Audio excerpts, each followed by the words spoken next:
Hey everybody, welcome to your horoscopes for the week. And these are the horoscopes for the week ending June 10th. I spit a little bit there. Happens to the best of us, right? Week ending June 10th. Not quite as crazy as it was last week. We still have some major aspects that have not changed. One specifically that is not changing this week, and that really affects 3 out of the 4 fixed signs. So Aquarius, Taurus, and Leo, unfortunately, having to deal with that a little bit. Still, and I think we might have another couple of weeks of this, honestly, because even though Mars is moving out of this aspect, Venus is moving in. So luckily Venus moves pretty quickly though, and then that should break up for Leos anyways. For the Tauruses and the Aquariuses, I'm sorry, but we're stuck with it again.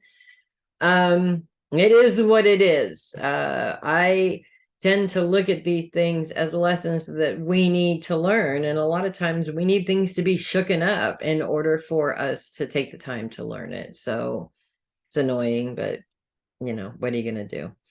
Let's go ahead and get right to it. We're going to start, as we always do, with Aries. We have no planets in Aries. It's highly possible. I haven't really looked ahead. Actually, I mean, I have, but I don't remember.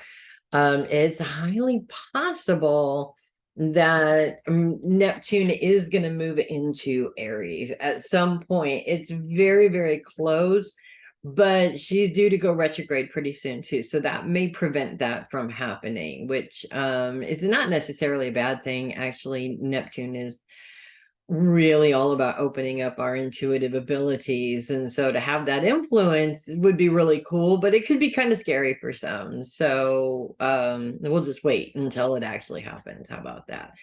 But outside of that, we do have no planets influencing Aries. We do have Chiron continuing to influence Aries, specifically in your finances, and finances are the focus for this week. Chiron, we talked a little bit about this last week, actually, in terms of making change. And Chiron's change is more of an evolutionary type of change. He went against what was expected of him to completely change his life into something that resonated more with him. And then in the end, he sacrificed himself for somebody else who was actually guilty. But that sacrifice needed to be made in order for everything else to happen afterwards, if that makes sense. So his sacrifice was not in vain. However, that sacrifice word is coming up for you guys, and it could be coming up in many different ways. When we're talking about finances, the sacrifice could be sacrificing money in one direction in order to put it aside for another direction, but it also has a lot to do with sacrificing your needs for other people's needs. And I really think that that's what's going on here this week. And this is the typical, when you're a parent, you sacrifice a lot of things that you want because your children need new shoes, and they always need something. They're like little financial siphons, they just suck the money right out of you, as well as the energy out of you. And so I feel like it's really important that if you're setting up any kind of financial goals, that you, of course, leave money there for those children. You have to take care of your children, but make sure that you're not sacrificing everything that you want for other people. Because, when you're doing it for your children, that's one thing. When you're sacrificing what you want to do for other adults because whatever they need comes first, that gets really old after a while. Trust me, it gets really old after a while. And you start to feel like your worth is diminishing. And that's really the big issue with it, is the fact that you start to feel like your own worth and your own needs are not as important as others. If that is the case, you definitely want to nip that in the bud. And those circumstances will come up throughout the week to remind you that you need to nip that in the bud. Obviously, if it's important, you have to make the sacrifice. But using myself as an example, you know, my husband has a very expensive hobby. So if he can make money off of it, that makes sense. If it's just something that he wants because it's a toy and he wants it, I'm going to argue that there are some things that I need that might actually need to come before that. So you can do it diplomatically always. You don't have to do it in your typical Aries direct punch you in the face kind of a way. If that is the way that you do it, you can do it diplomatically, and that is a little bit easier for you. So that's what I have for you guys this week. And if you love your horoscopes, do click the link below and send me a copy. I would love it. Moving on to Taurus, we continue to be focused on long-term goals this week. Mercury is spending his last week in Taurus before he officially finally moves on to Gemini, no longer in your sign, influencing your sign in any way, although his influence isn't really a bad one. But before we get to that, let's talk about Jupiter. Jupiter comes in with all of his growth and expansion energy and let's make big things happen. But he comes in this very difficult aspect with Pluto, squared with Pluto. Both planets don't move very much. Pluto is still 0 degrees Aquarius. It's been 0 degrees Aquarius for 4 weeks. So obviously Pluto's not going anywhere. We have to wait for Jupiter to move out of this aspect. And that's not going to happen anytime soon. Jupiter is in a sign for a year at a time, and he just got there. So we're looking at having this challenge for quite a while again. And even though Mars has moved out of it, making, you know, moved out of it being a T-square, Venus has moved in. So now Venus is part of that T-square.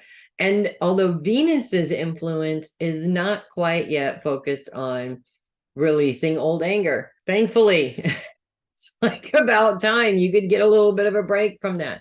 Venus is actually focused on your support system. So with Jupiter's focus on your long-term goals, this is what you're focused on right now, is you're here and where you want to be in the next year, 5 years, 10 years, what have you. Pluto's focus is on those you love, and Venus's focus is on those that support you. Now, 2 things actually come out of this. One, the people that we love, we automatically assume are going to support us. I mean, we've supported them all this time. So obviously they're going to be supportive of my goals.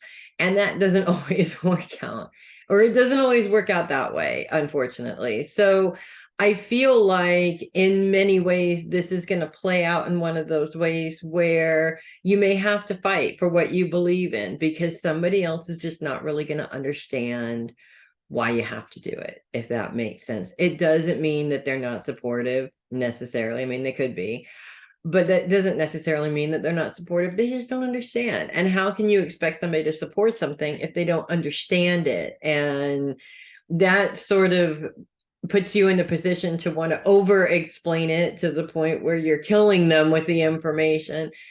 Basically, the bottom line is the lesson here is not to get jaded because somebody doesn't understand what you're trying to do. They'll understand eventually.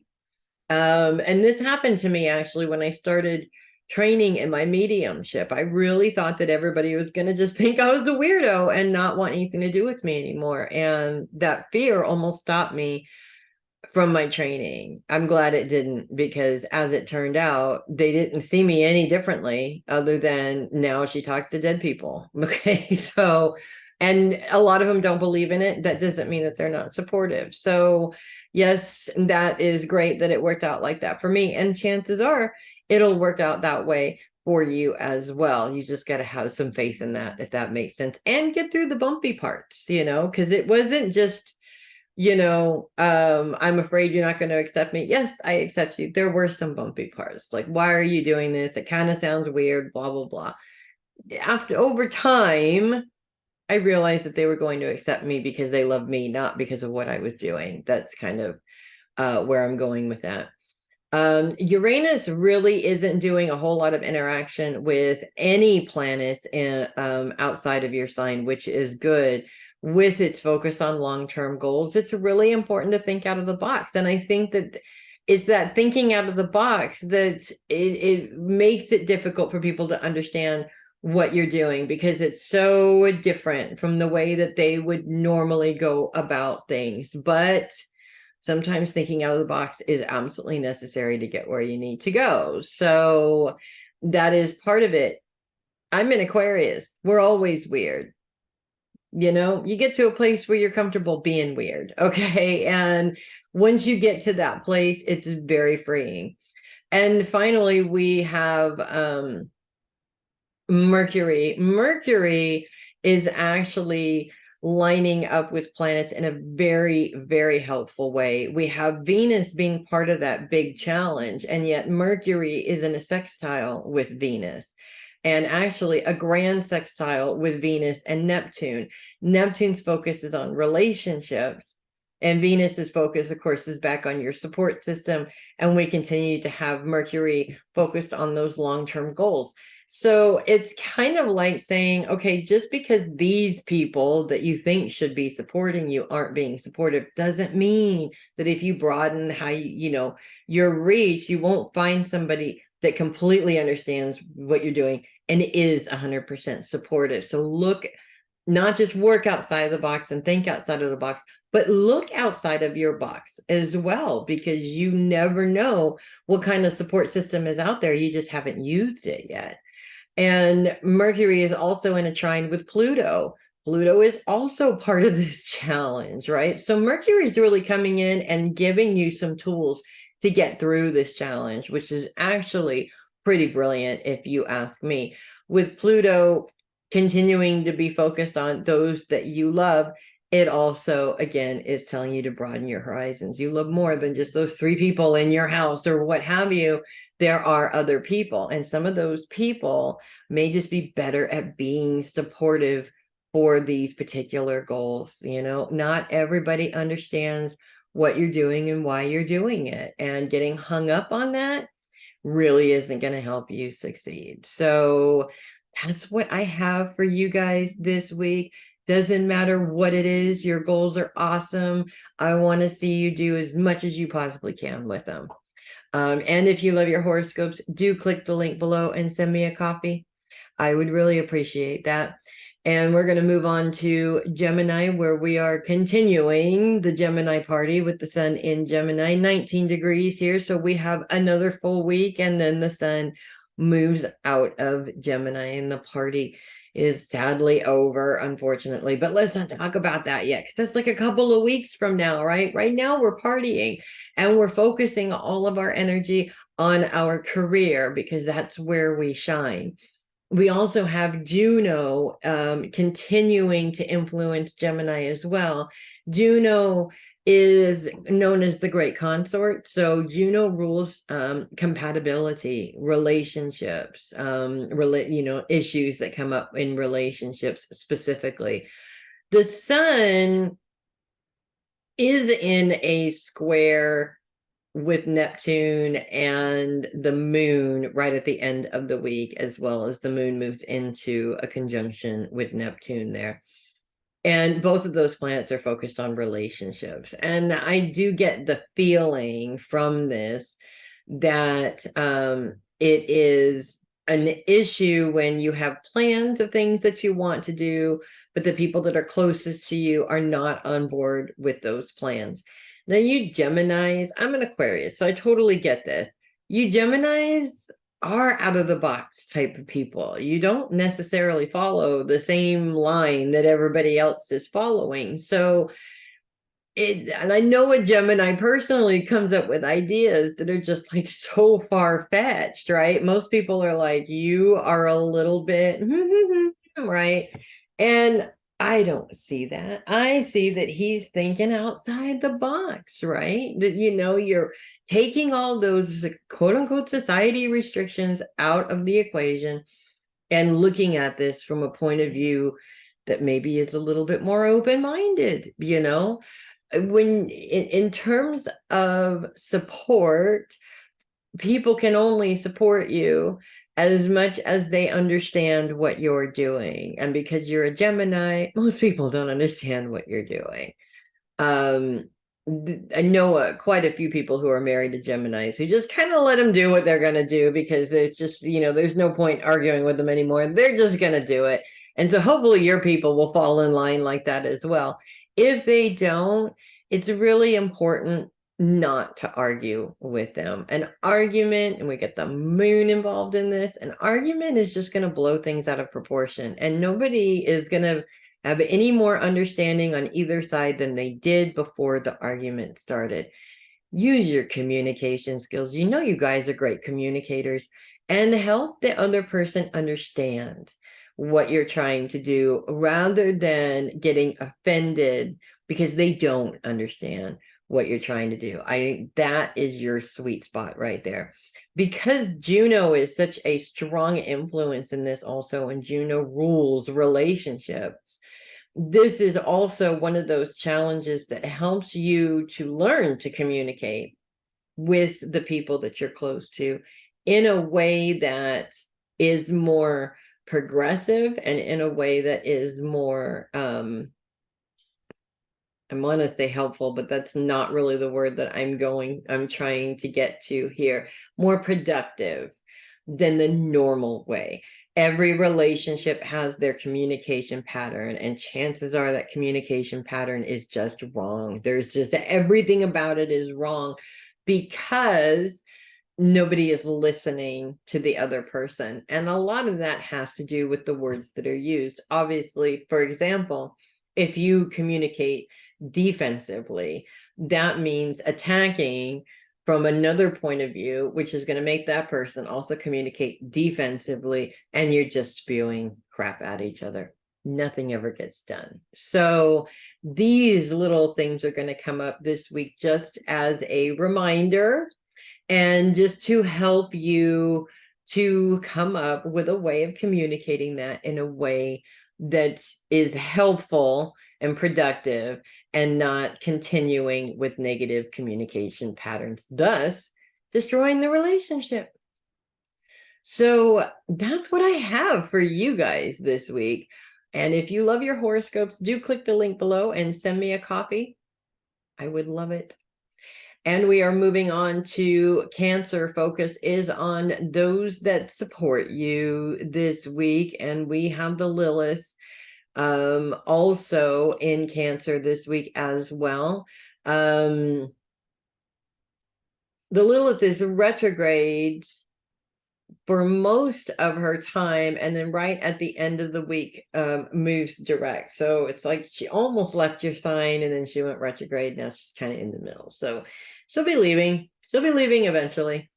The Lilith or dark moon, though, is all about change, drastic change. Okay, if we remember correctly, the mythology behind there's a lot of mythology behind the Lilith. She has many different names, and she is represented by many different women. But the mythology that I use, that makes the most sense to me in terms of astrology, is that she was sort of like a Quaker woman. Okay. And it's not actually Quaker. I don't want to use the term Quaker because they're a very specific type of people, but from the time of the Pilgrims, whether you were here in the United States or over in Europe, specifically in England, this was a very difficult time for people. I mean, people were literally like sex in the missionary position, and only to make children. And, I mean, they were just so stifled in so many ways. Women were almost the most subservient they've ever been in the history of time at this time. And she did not like this. She hated it. She left, very much like Chiron, she left this world that was just stifling her. She ripped those clothes off. She ran naked in the woods with all the other witches. She became the antithesis of what she was. She also was shunned by her people, of course. And this drastic change, very much like Chiron, comes from being placed in a place or born into a mentality that just doesn't work for you, and completely changing your entire life to suit your needs and not necessarily going along with what everybody else expects of you. In your support system, or influencing your support system, because she's been retrograde, it does sort of feel like, up until she moves direct at the end of the week, all of a sudden it feels like your support system opens up. Whereas at the beginning of the week, it feels like there is literally just nobody to talk to, nobody to help you, nobody that cares, blah, blah, blah. And you want to make sure that mentally you don't take that to an even more emotional space, if that makes sense. We do continue, well, I should say, we don't continue to have Venus. We do have Venus in your sign at the end of, like, right at the beginning of the week, but she's like 29 degrees. So you are going to feel her T-square with Jupiter and Pluto, at least at the beginning of the week. As we move into the end of the week, you'll start to feel less and less connected with this challenge, if that makes sense. Again, Venus's focus is on your support system and creating a support system that works for you. Pluto is focused on those you love, and Jupiter is focused on your long-term goals. So this really is a challenge around finding the people that are supporting your ideas. And if you're looking in your specific family space or the people that are closest to you, you may not find that support. A good example of this, I have a Cancer child. He's highly creative, and I would love for him to do something with that creativity. And he refuses to do any kind of job unless he can use his own creative tools. Great, I'm all for it. But it also becomes an excuse because those kind of jobs are really hard to find. And he's, of course, very young. So he's learning this. So it may seem like I'm not very supportive of his ideas. I am supportive of his ideas. What I'm not supportive of is that he's not out there looking for this job where he can use these creative influences that he has, if that makes sense. So that can be taken as I don't support at all, even though I am supportive. I just would like to see him do something with it, if that makes any sense at all. And that happens with parents and children all the time. We just have different perceptions of how things work. You go from generation to generation. Each generation has a different perception of how life works, basically how life works, right? So I was taught that you don't get to just go off and do what you want to do. You have to pay bills. You need a job. It doesn't matter what you do as long as you got that paycheck. And to instill that into my son's generation, they don't believe the same way anymore. The world is changing, and it's not the fact that I've been left behind. I'm not changing with it. And that's really what we need to learn from these generational gaps. Anyways, that's my little soapbox there. The point is that if you're not finding the support you need in your little niche that you've created, maybe you need to expand your search. Maybe you're looking for somebody, you need the support from somebody who's already done this. And that person has information for you. Whereas me, I'm just, Mom, I've never done this before. I can give you all kinds of information on all kinds of other things, but not this. I haven't experienced it before. So I'm not good support. That doesn't mean that I'm not supportive. It's kind of difficult to understand the difference sometimes, especially for emotional water signs. But the more you look at it for what it is, the less it emotionally takes you away, if that makes sense. And like I said, as we get towards the end of the week, you'll start to feel more and more and more disconnected from this, because it's not your thing anymore. It's moved on to another sign, and it's not necessarily bothering you at this point. So that is what I have for you guys this week. And if you love your horoscopes, do click the link below in the description and send me a copy. I would really appreciate that. And we are moving on to Leo. Good news for Cancer is not so great news for Leo, unfortunately. Venus officially leaves Cancer and moves into Leo and is moving closer and closer and closer into a conjunction with Mars, which leaves this T-square, but Venus comes in and takes his place, unfortunately. So a little bit of a, we don't really want to deal with that, but it is what it is, right? Luckily, both of these planets move pretty quickly, so I can see probably in the next couple of weeks, this will not be as much of a problem for you guys anymore. For the other two fixed signs, it's going to continue to be a problem. But for you guys get to sort of only deal with it when you got the moon in your sign or something like that. Or when the sun comes in a few months, that may be a thing as well. So if that helps you feel better, hopefully it does. This is a pretty big challenge, but it's not the worst challenge in the world. Mars does continue to be focused on the release of inner anger, and Venus is focused on your support system. Venus is in a T-square with Pluto, which is focused on those you love, and Jupiter, which is focused on your long-term goals.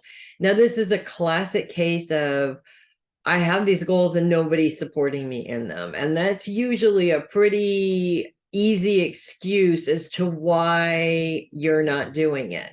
So it's not necessarily the fact that you need the support. It's more along the lines of, well, it's going to do it, but nobody was on board. So, I decided not to. You're using those people as an excuse, and you probably shouldn't do that. This challenge gets much bigger actually right in the middle of the week because the moon moves into conjunction with Pluto. So that sort of adds this very emotional layer to the whole business, which can be uncomfortable. If anything is going to come and trigger these issues, it's probably going to happen around there.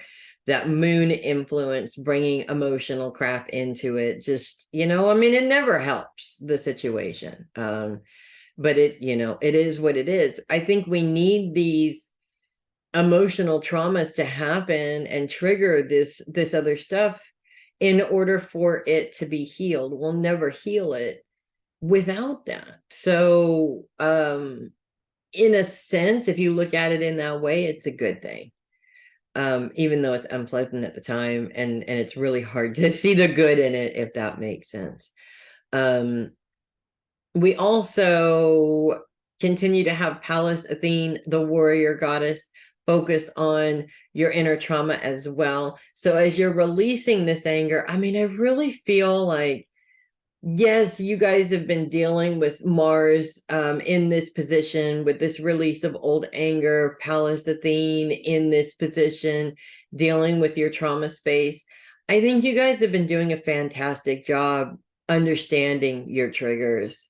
And if you don't think that you're doing a fantastic job understanding your triggers, then try a little bit harder to understand your triggers.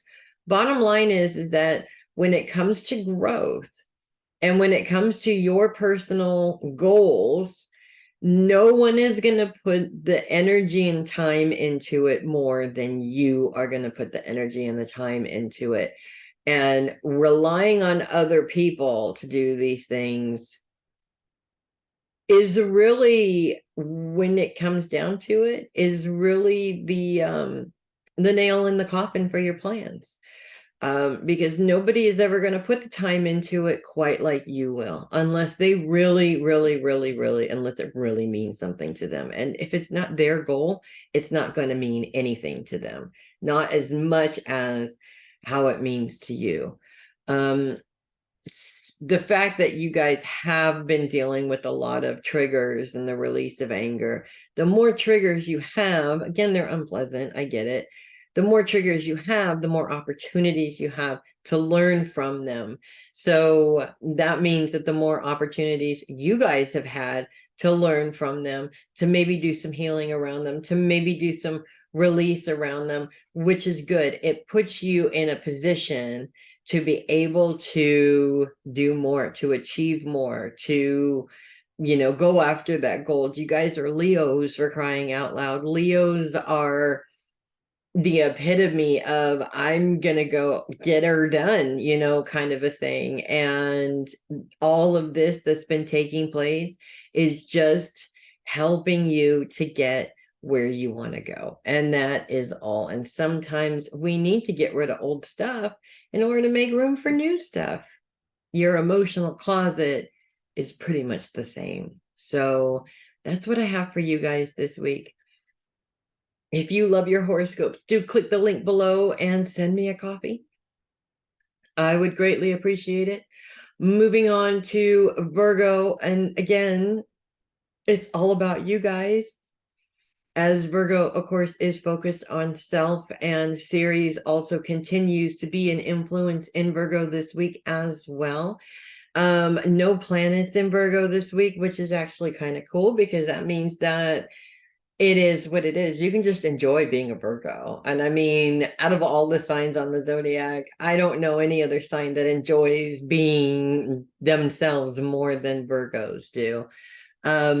But Ceres' influence is actually very interesting this week, because her focus is on self as well.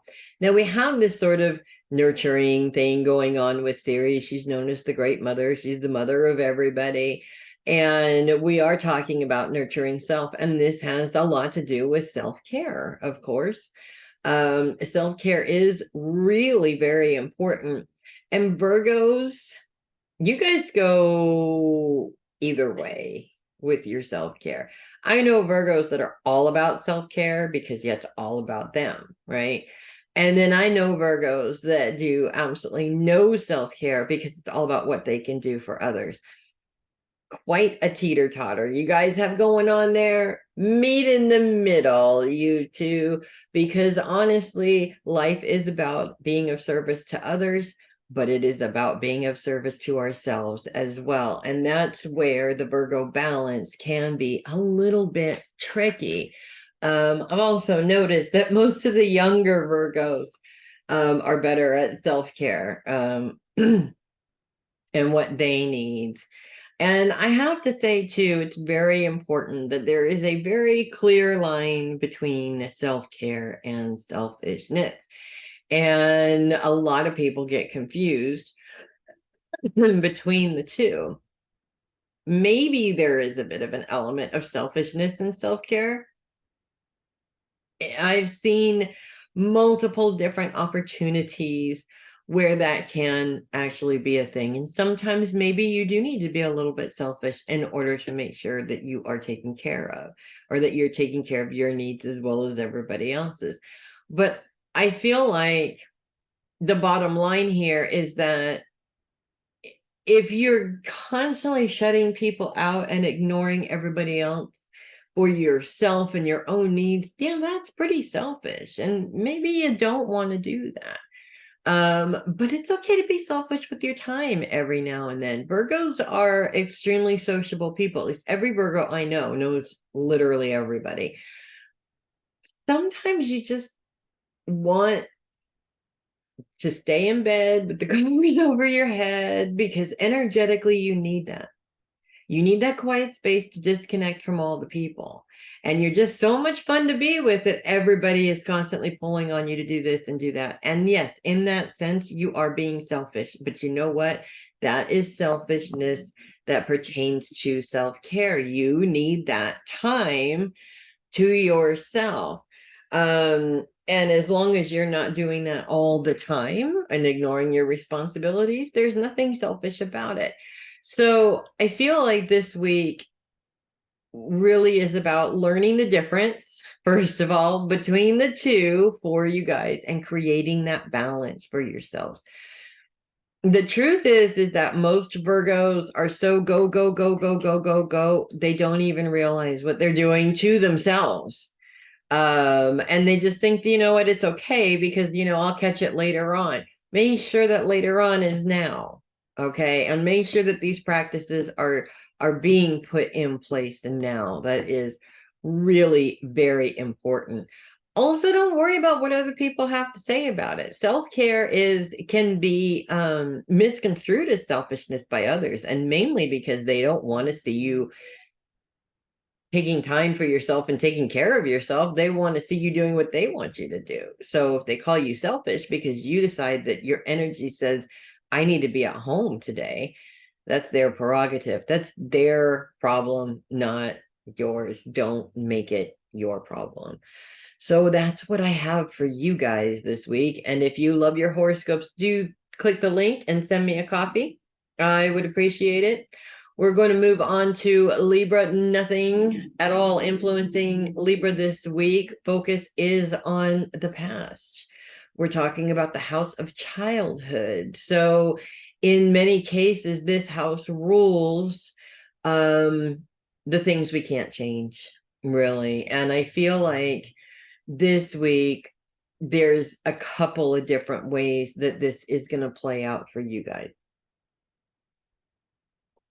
One way is looking at the past in a productive way, which is not how we normally do it, but I'm a big fan of it. In any case, when you look at the past in a productive way, you're not looking at all your past failures and beating yourself up because you failed.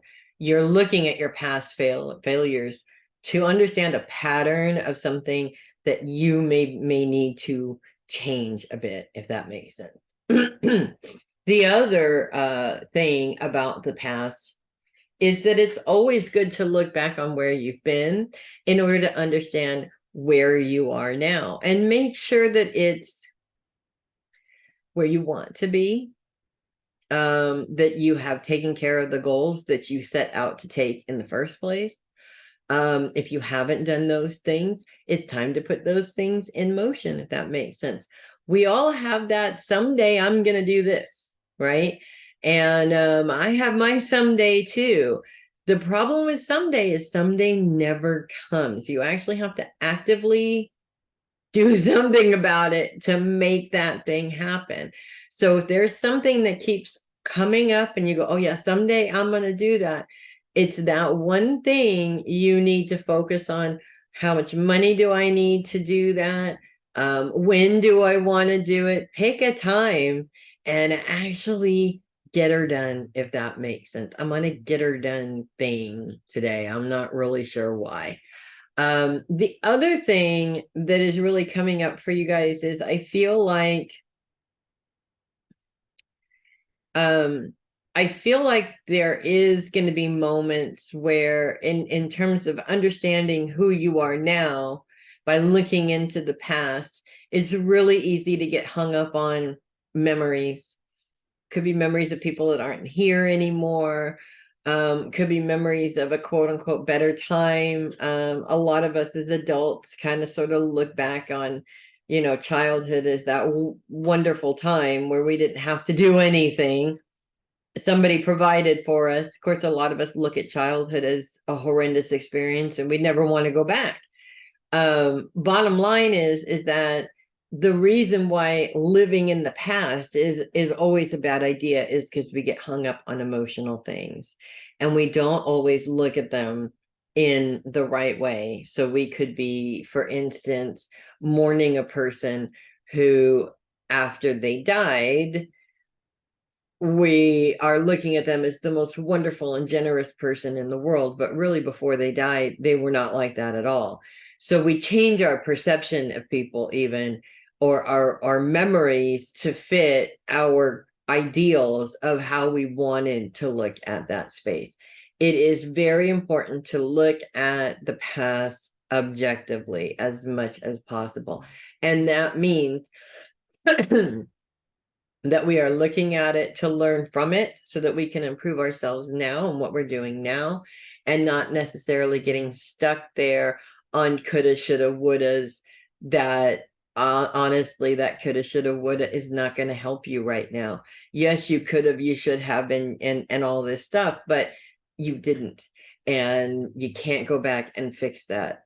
So that's one of those things that sort of takes our focus away from what we need to be focused on now. So just make sure that you are, of course, aware of that, so that you're using this process to benefit you now and not beat yourself up over things that you did in the past. So that's what I have for you guys this week.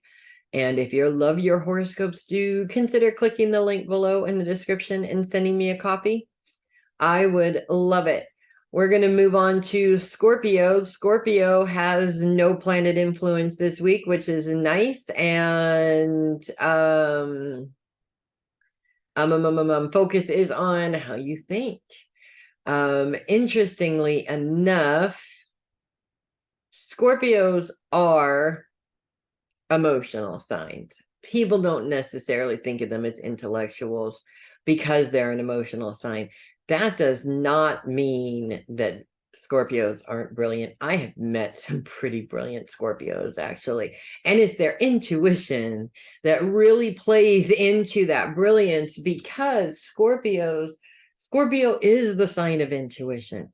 Almost every Scorpio I've ever known knows something that the rest of us don't know. Maybe they don't know how they know or the particulars, but they always know. Even Scorpios that I've met that are not trained to use their intuition, I've watched use their intuition for years without realizing that that's what they're doing. So I feel like this week it's really important that you embrace that ability, that intuitive ability, but you're also mindful of your thought process. If your thought process is overly emotional, or if your thought process is overly negative, you're blocking your intuition from coming through and helping you through this particular situation. So it's really important. I've worked with a lot of people who, let's face it, they have a negative mindset. 95% of the people on the planet have a negative mindset because that's what society is instilling in us, is to always be negative about things. So it's really hard to stay positive all the time. And as much as I am on top of that, I still fail miserably because I'm a human being. And it's really, really, really, it's a lot harder to stay above it and be positive all the time than it is to get sucked into the negativity. It's very easy to get sucked into the negativity, especially with Scorpios who tend to be jaded because of experiences that took place before. It becomes even more difficult for you to not be an emotional thinker. So this week is one of those opportunities for you to really pay attention to where your brain goes in these specific situations. You want to know if your brain is going in this negative way or this negative direction, because that's not helping you. And if you are a Scorpio that is going through depression, you're in a space where you just you're unable to make a choice and move in a specific direction that is going to be helpful to you, chances are you're stuck in this emotional stinking thinking pattern. So my advice this week is you'll have some opportunities for that to come up, to where you can see that this is happening. And when you can identify that it's happening, you can change your thought process to work for you and not against you. And yes, it does take a lot. You have to remind yourself all the time.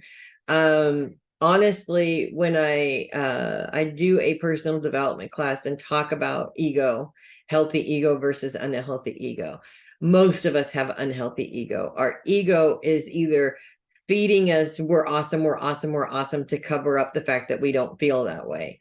Or it's feeding us this, you're not good enough, you're not good enough, you're not good enough, because again, we feel that way. Healthy ego is taking that, you're horrible, you're horrible, you're horrible, and saying, stop. I want myself to talk to me like this. You can do it. Okay. So every time my brain goes to, you're not good enough for that, I go, no. And it goes, okay, you can do it. Right. And I keep reminding my brain to talk to me that way. And I keep reminding and I keep reminding. And then I go through, a week or two where I just want to be miserable and beat myself up. And I do that. And then I go, I don't know why I'm doing it. And then I go back to the way that it was. So that happens a lot also. Nobody's perfect. Nobody's going to be perfect. This is not what this is about. This is about not torturing yourself with your own brain. And yes, you can do this. I can't tell you how many people I talk to that said, this is just how my brain works and I can do nothing about it. What you're saying is your brain has complete control over you and not the other way around. It's your tool. You're the one using it. It's not using you. Remember that. You absolutely can do this if you are willing to do it. That's the point. So that's what I have for you guys this week. If you love your horoscopes, do click the link below and send me a copy. I would really appreciate that. Moving on to Sagittarius. We are kicking off the week with the moon in Sagittarius, luckily just for a day or so. Yes, just for Sunday. And it is still a full moon because, of course, the moon is in opposition with the sun, also squared with Neptune, which is in Pisces, almost creates a T-square. Probably earlier on in the day, it will be. The time that I'm looking at it in the day, which is about the middle of the day on the West Coast, it has moved out of being a T-square. So probably in the morning, sometime in the middle of the night it is, which if you're here in America, you'll be sleeping. So it doesn't really affect you anyways. If you're not in America, I'm really sorry. It's probably like right smack dab in the middle of the day for you. I apologize for that, but I didn't do it. So why am I apologizing? It doesn't make any sense, does it? Not the first time. I haven't made any sense. Anyways, focus is on the home. The sun's focus is on career. We have a square with Neptune, which is focused on relationships. So this is like 3 out of 4 of the major parts of our lives here.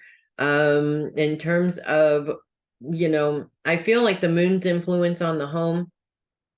I kind of feel like for you guys, this is more of a challenge, not because you have goals and other people aren't lining up to what they are, but more of an emotional need to be at home, an emotional need to take care of things a certain way at home. And others don't have the same opinion, if that makes sense. So it's actually opposite of where I would normally go with a challenge like this, but because it is all about you guys, this is almost like, well, let me put it to you this way, okay? A good example of this would be, I want to create a space in my home for meditation, and I want my own meditation room. But your husband comes up and says, that would actually be a way cool game room. I'd rather have a game room than a meditation room because he doesn't meditate, right? So this is sort of it's not, I mean, an emotion, a meditation room for me would be something that I feel I need, right? And a game room is not necessarily something that you need, but he thinks it is. So it causes this sort of difference of opinion, if that makes sense. And in many ways, this need for the meditation room is, it's like, if you don't have this meditation room, you can't move forward in your career goals, right? So I do this a lot, actually, way more than I would like to admit, okay? But I'm going to admit it to you guys. I do this a lot, okay? I can't run this business the right way because I don't have these specific things here, right? I don't have an office. I don't have, whatever. I mean, I can come up with a million different excuses. I feel like that's what this lesson is all about. It's not about whether or not you and your husband are agreeing to what you're going to do with the space. This is about setting up boundaries that are dangerous boundaries, on whether or not you're going to move forward in your plans based on whether or not you win this argument. And that's just not a good energy to be using for those plans, if that makes sense. Luckily, that goes away literally by Monday, and things start to calm down for you guys, but focus does continue to be on the home. So I feel that if you lost that argument about the room being a game room, if you did lose that argument, there's always an alternative. And I feel like the important thing in terms of focusing on the home is just making sure that your space, I'm so gonna sneeze. Pausing for just 1 second. Okay. Crisis averted. I didn't sneeze on you guys. That your home is your peaceful place. Because I feel like lately there's been a lot of stuff going on, and you want to make sure that your space is a relaxation space, especially because Sagittarians, you guys have this energy that's just constantly moving in like so many different directions. You need a place that literally says, I'm calm, I'm relaxed, I've let go of all of that other stuff, and just be. Even if you're not meditating, I know meditation is not as easy for everybody as it is for some people, and YouTube has a lot of fantastic meditations on there, by the way. I mean, a lot. None from me, but a lot. And I've heard so many people say, well, I just can't meditate, or it's so difficult for me, or what. I used to be that person too. It all depends on the work that you put into it. That's what it always comes down to, guys. So that is what I have for you guys this week. If you love your horoscopes, do click the link below in the description and send me a copy. I would love that. We are moving on to Capricorn, where the moon kicks off the week-ish on Monday. Monday, of course. What is the one thing that a Capricorn does not ever want to deal with? A moon on Monday. Because that just shake things up. Although in this case on Monday, it really isn't shaking things up. It's actually helping you out because, of course, we do continue to have Pluto 0 degrees Aquarius, which is right on the cusp. It's still in a T-square with Jupiter. And, well, Mars plays into that a little bit at the beginning of the week and then moves out of it. But Venus just takes right up where Mars left off. So it's still not going away, unfortunately. That challenge is still there. On Monday, the moon moves into a grand sextile with Jupiter, oddly enough, as well as Saturn. Now, this is actually a very helpful aspect. We have a great big challenge here where it seems like you have plans, you have goals, people are just not supportive of those goals. No matter how many times you've helped these people out, they're not there to support you or to help you, which is really frustrating. But the moon's grand sextile with Saturn as well as Jupiter, Saturn's focus is on relationships, and specifically more responsible ones. So maybe it's not about whether you have support or not. Maybe it's making sure you're looking for support in the right place.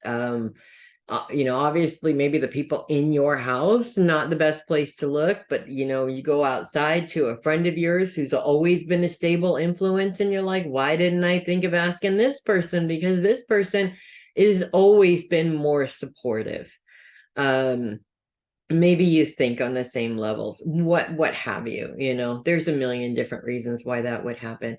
As we move into Tuesday, the moon moves right into this T-square. So now it's actually part of this challenge. It adds an emotional layer to this challenge.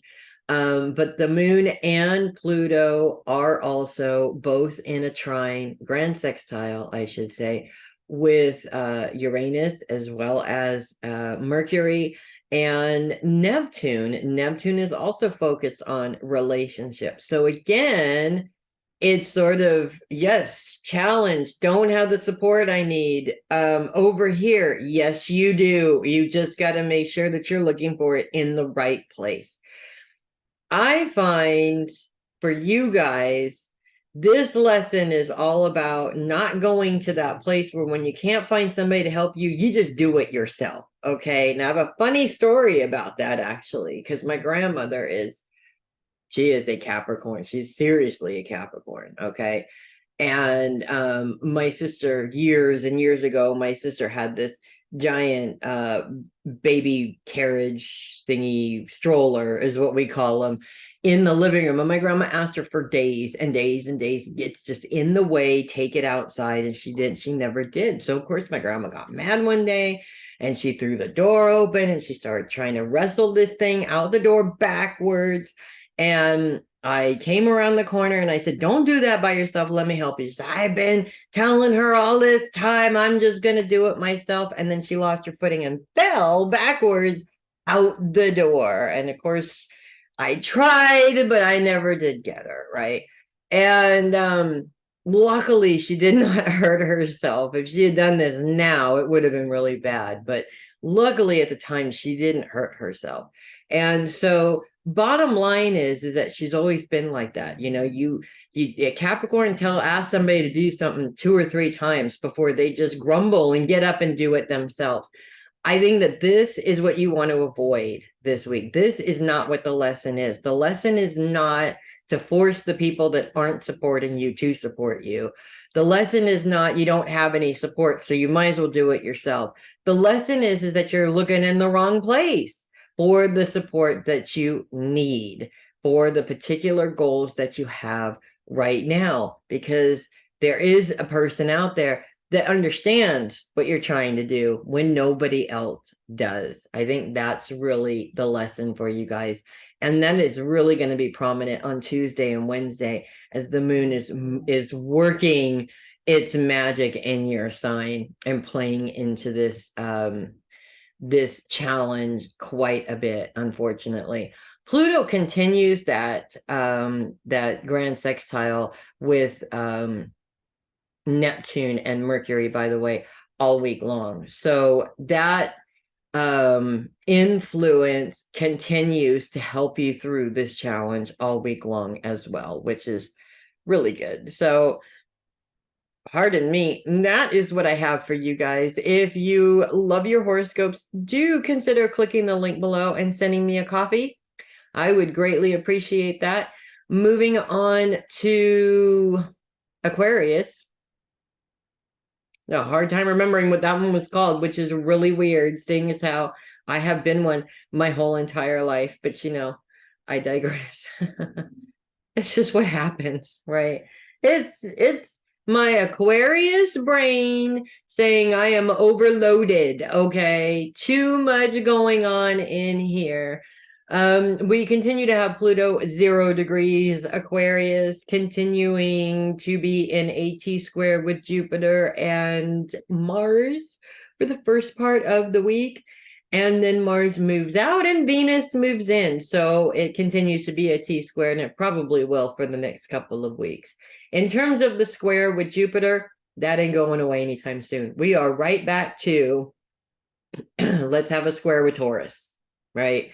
Not exactly thrilled about that, but it is a little bit different than the last one. So, we'll see. Okay, we'll just see how this goes. The moon moves into conjunction with Pluto right at the middle of the week there, so Tuesday, Wednesday, and this actually makes this challenge a lot bigger, unfortunately. At least it adds an emotional layer to it, which we could really do without, honestly. I mean, emotions just kind of sort of get in the way, make things more difficult than they need to be. But that is our lesson, isn't it? It's not that most people think that Aquarians are unfeeling. We are not unfeeling, but we don't go around showing our feelings to everybody. And that's probably why they think that we're unfeeling. Let me pause for just a minute. An Aquarian's work is never done, right? Okay. Anyways, back to what matters. Yes, this is a challenge. Yes, we're going to have an emotional layer to the challenge. Yes, the moon is coming into Aquarius this week. However, this challenge for everybody seems to really have a lot to do with the fact that the people who we support are not being supportive of us in some way, specifically because Jupiter is all about expansion of your personal goals. I have a lot of experience in using those unsupportive people as excuses to not move forward. So, for instance, if I can't rely on my husband to be there at the drop of a hat when I have a party or something like that, then that means I shouldn't book any parties. Well, that's really not good for me because it's not good for my business. Those parties actually make a pretty good amount of money in one afternoon. So, I'm using him as an excuse as to why I can't do it, which is not fair to him either because he's not required to be there at the drop of a hat for me, right? So really, I feel like this is it's less about whether we have support or not, and it's more about whether or not we are coming up with excuses as to why we're not doing what we need to do because we refuse to change. Even though the age of Aquarius is all about massive change in the world, the individual Aquarian is still a fixed sign, and fixed signs don't like to change the way they do things. And Aquarians are no exception to that rule. So bottom line here is that what we're really doing is just getting in our own way. Adding the moon to that only creates the situation that proves that we are not supported. And well, let's look at it this way, Aquarians, fellow Aquarians. We're loners. To begin with, we don't fit in any particular clique. We don't fit in any particular group of people. We've always been the oddball person that's over there dancing to their own tune. Why are we so stuck on what other people are doing or not doing when we're going to do it ourselves anyways, right? People are not going to understand why we're doing what we're doing. They never do, right? Why are we using this excuse still? I don't know, but that's really what your focus is. Now, Pluto is in a grand sextile all week long with Neptune as well as Mercury. Mercury is also focused on long-term goals, and Neptune is focused on your support system. Again, taking it back to myself here, if I'm looking for support within my family unit, my children and my husband, who gets that kind of support from their family? I mean, come on, and gets to keep it forever. That's the whole thing. Actually, looking outside of that inner circle for support would be more beneficial to me. I can actually hire somebody to go with me and continue to do my parties, right? So there's always a fix to the problem. We just have to focus more on providing a solution to the problem rather than the problem itself. And we may not be emotional people, but don't think there isn't some emotional stinking thinking going on in there. I know there is. So that is what I have for you guys this week. If you love your horoscopes, do consider clicking the link below and sending me a copy. I would love that because Aquarians are fueled by coffee. And finally, we're moving on to Pisces. We continue to have Saturn and Neptune bookends in Pisces. Saturn's in the beginning still, Neptune's right at the end. Possible that Neptune can actually move out of Pisces a little bit this year. It will go retrograde and come back, of course, but and that retrograde probably isn't too far off, actually.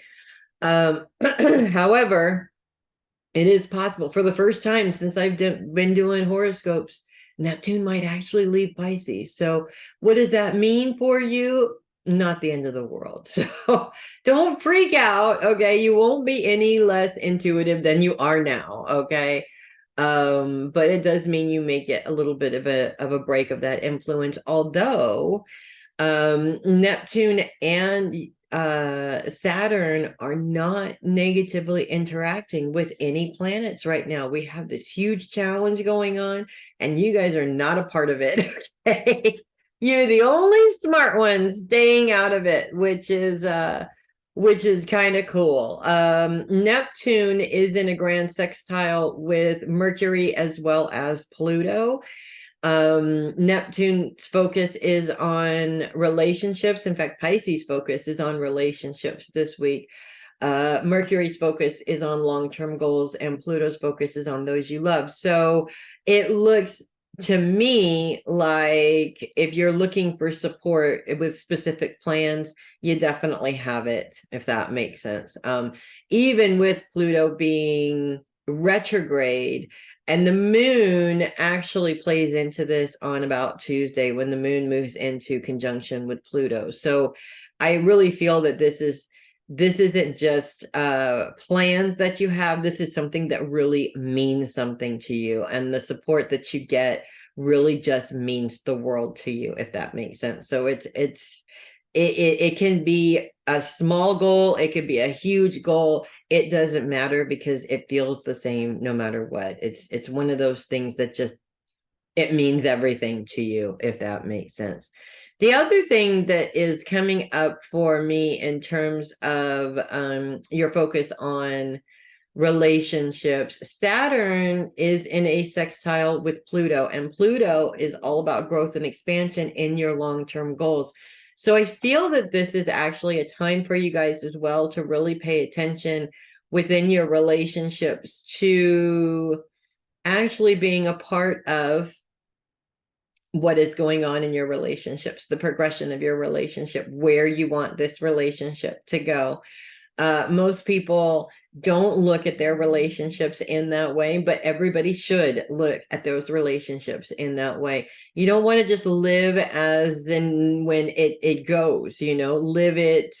You want to have plans. You want to know where you want to be in a year, in 5 years, in 10 years, in 30 years with these particular individuals.